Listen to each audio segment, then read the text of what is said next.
नमस्कार मंडळी, नवीन एका इंटरेस्टिंग व्हिडिओमध्ये सर्वांचं मनापासून स्वागत आहे। मित्रांनो, महाराष्ट्रातील लाडक्या बहिणींसाठी ही व्हिडिओ अतिशय महत्त्वाची असणार आहे। कारण मित्रांनो, या व्हिडिओमध्ये लाडकी बहीण योजनेचे पैसे कधी जमा होऊ शकतील, त्याचबरोबर लाडकी बहीण योजनेचे पैसे 11वा हप्ता मे महिन्याचा हप्ता यावेळेस लेट का होत आहेत, नेमकी शासन दरबारी किंवा विभागाच्या स्तरावरती काय हालचाली सुरू आहेत, तुम्हाला हे पैसे लेट येण्याचं सर्वात महत्त्वाचं कारण काय आहे, त्याचबरोबर तुम्हाला या योजनेचा लाभ घ्यायचा असेल तर नेमकी कोणती दक्षता घेतली पाहिजे, कोणती काळजी घेतली पाहिजे, याविषयी आपण A to Z माहिती या व्हिडिओमध्ये जाणून घेणार आहोत। कारण मित्रांनो, लाडकी बहीण योजनेचा ज्यावेळेस अर्ज सुरू झाले त्यावेळेस सरसकट सर्वांनी फॉर्म भरले होते आणि शासन दरबारी जसा फॉर्म आला तसा फॉर्म अप्रूव्ह होत होता, त्यामुळे या ठिकाणी सर्वांनाच लाभ मिळाला। परंतु मित्रांनो, आता सरकारी तिजोरीवरती वाढता ताण पाहता लाडक्या बहीण योजनेचे जे फॉर्म आहेत त्या फॉर्मची आता तपासणी होत आहेत। यामध्ये सोशल मीडियाच्या माध्यमातून तुमच्यापर्यंत सुद्धा एक बातमी आली असेल की सरकारी कर्मचारी महिला ज्या आहेत त्या महिलांनी सुद्धा या योजनेचा लाभ घेतलेला आहे। माहिती व तंत्रज्ञान विभागाकडून ज्यावेळेस 1,20,000 बघा मी काय म्हणतोय 1,20,000 सरकारी कर्मचारी यांची तपासणी झाली, तर त्या 1,20,000 फॉर्ममधून 2,652 लाभार्थी हे सरकारी कर्मचारी सापडले।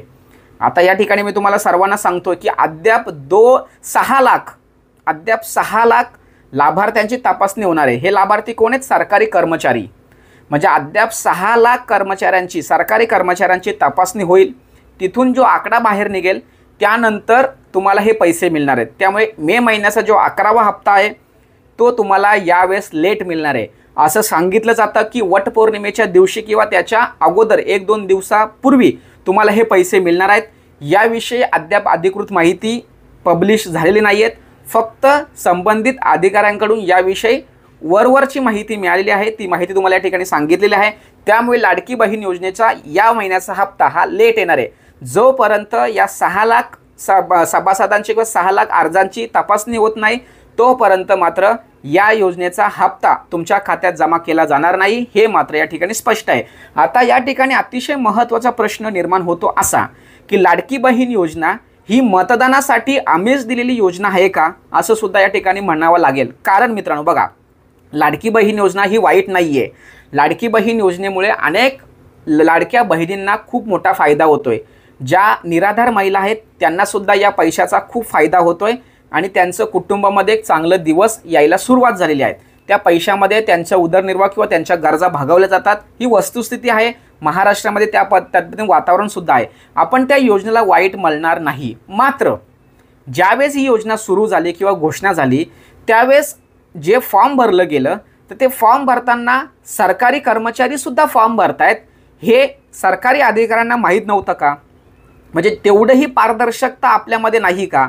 एक लक्षात ठेवा, एखादा लाभार्थी किंवा एखादा व्यक्ती ओळखायचा असेल तर आधार कार्ड हा खूप मोठा डॉक्युमेंट समजला जातो। सरकारी कर्मचारी असो किंवा प्रायव्हेट सेक्टरला काम करणारा नोकरदार असो, त्यांचं PF अकाउंट असो किंवा नोकरदारांची जी स्लिप असते त्या आधारे किंवा KYCच्या सिस्टमच्या माध्यमातून आपल्याला त्या ठिकाणी तो लाभार्थी कोण आहे, तो सरकारी कर्मचारी आहे का, तो प्रायव्हेट आहे का, तो इतर व्यावसायिक आहे, हे आपल्याला सहज पद्धतीने ओळखता येणार आहे। मग ज्यावेळेस ही योजना घोषित झाली, ज्यावेळेस हे फॉर्म मागितलं गेलं त्यावेळेस मात्र या फॉर्मकडे दुर्लक्षित करून सरसकट अप्रूव्हल का दिलं? या ठिकाणी मतदानासाठी या सगळ्या गोष्टी झाल्या का? मी पुन्हा वारंवार सांगतोय, लाडकी बहीण योजना वाईट नाही आहे। लाडकी बहीण योजनेमुळे माझ्या सर्व ज्या निराधार महिला आहेत, ज्यांना पैशांची खऱ्या अर्थाने गरज आहे, ज्यांच्या कुटुंबामध्ये हे 1500 रुपये खूप मोठं योगदानाचं काम करतात, त्यांच्यासाठी ही माहिती अतिशय महत्त्वाची असणार आहे किंवा त्यांच्यासाठी ही लाडकी बहीण योजना खूप महत्त्वाची आहे। परंतु मित्रांनो, सरकारी कर्मचाऱ्यांनी सुद्धा फॉर्म भरले, ते अप्रूव्हल सुद्धा झाले, तर याला जबाबदार कोण? तर संबंधित विभागाचे सचिव। बघा मी काय म्हणतोय, आणि त्या सचिवांना देण्यात येणारे जे अधिकार आहेत, जे अधिकार ज्यांनी दिले म्हणजे सरकार, बघा मी काय म्हणतोय, सरकारने त्या सचिवांना आदेश दिले, सचिवांनी संबंधित अधिकाऱ्यांना दिले आणि अधिकाऱ्याने कर्मचाऱ्यांना दिले। हे एक पूर्ण साखळी आहे, लक्षात ठेवा। त्यामुळे या ठिकाणी दोषी कोण? सरकारी कर्मचाऱ्यांनी लाभ घेतला हे दोषी आहेतच, पण त्याच्यापेक्षा जास्त दोषी कोण असेल तर ते संबंधित विभागाचे सचिव, सरकार, हे या ठिकाणी दोषी आहेत। कारण मित्रांनो, एखादा लाभार्थी आपल्याकडे अर्ज करतोय आणि त्या अर्जाच्या तपासणीवरून आपण त्यांना तपासणी न करता किंवा तो व्यक्ती कोण आहे हे न बघता सरसकट आपण पैसे वाटप केलेले आहेत आता हे पैसे वाटप करणे म्हणजे 1-2 महिन्याचे नाही, तब्बल 11 महिने, समजा 10 महिने. आता 11वा हप्ता येणार आहे, तर 10व्या हप्त्यापर्यंत तुम्ही काय करत होते, 10 हप्ते लाभार्थ्यांच्या बँक खात्यामध्ये जमा केले, तोपर्यंत तुम्ही काय करत होते. आणि अद्याप 6 लाख लाभार्थ्यांची, 6 लाख सरकारी कर्मचाऱ्यांची तपासणी होणार आहे. मग तिथून किती आकडा निर्माण होणार आहे. एक माहिती समोर आलेली आहे, ती माहिती तुम्हाला मी वाचून दाखवतोय. बघा, या ठिकाणी शासनाकडून जे सरकारी कर्मचारी आहेत, म्हणजे जे 2652 सरकारी कर्मचारी आहेत किंवा सरकारी महिला आहेत, त्यांनी या योजनेचा जो लाभ घेतलेला आहे, त्या लाभाची रक्कम बघा, त्या लाभाची रक्कम आहे 3,58,00,000. बघा, 3,58,00,000 जर या महिलांसाठी खर्च केलाय, तर अद्याप 6 लाख महिलांची तपासणी बाकी आहे. मग किती कोट्यवधी रुपये आणखी वेगळ्या व्यक्तींना या ठिकाणी ट्रान्सफर झालेले आहेत. मग साहजिकच सरकारच्या तिजोरीवरती बोजा निर्माण होणार आहे. त्याचा फटका इतर योजनांना सुद्धा झालेला आहे. त्यामुळे या व्हिडिओच्या माध्यमातून सरकारी अधिकारी, सरकारी सचिव आणि संबंधित सरकार हे या लाभार्थ्यांसाठी किंवा या चुकीच्या पद्धतीला कारणीभूत आहे असं म्हणावं लागणार आहे. कारण जर समजा तुम्ही एवढ्या चुकीच्या पारदर्शक पद्धतीने सरसकट फॉर्म अप्रूव्ह केले, तर याचं सर्वात महत्त्वाचं कारण म्हणजे निवडणूक, मतदान. पण या मतदान किंवा निवडणुकीच्या बाजूने तुम्ही विचार करत असताना या ठिकाणी इतर योजनांवरती खूप मोठा फटका बसलाय. चुकीच्या लोकांनी सुद्धा लाभ घेतलेला आहे.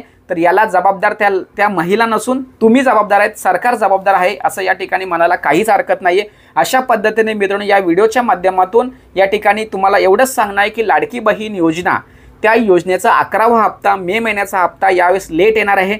का लेट येणार आहे? कारण 6 लाख अर्जांची आणखी तपासणी होणार आहे, 6 लाख कर्मचाऱ्यांची तपासणी होणार आहे. त्या 6 लाख कर्मचाऱ्यांची तपासणी झाल्याशिवाय तुमचे पैसे तुमच्या खात्यात जमा होणार नाही. हे 6 लाख किंवा आता अगोदरचे 1,20,000 आणि हे 6 लाख म्हणजे 7,20,000 जे सरकारी कर्मचाऱ्यांनी लाभ घेतलेला आहे, अर्ज त्यांचे अप्रूव्ह झालेले आहेत, त्या गोष्टीला जबाबदार कोण हे तुम्हाला आता कमेंटच्या माध्यमातून मला सांगायचं आहे. मी माझं मत या ठिकाणी सांगितलेलं आहे.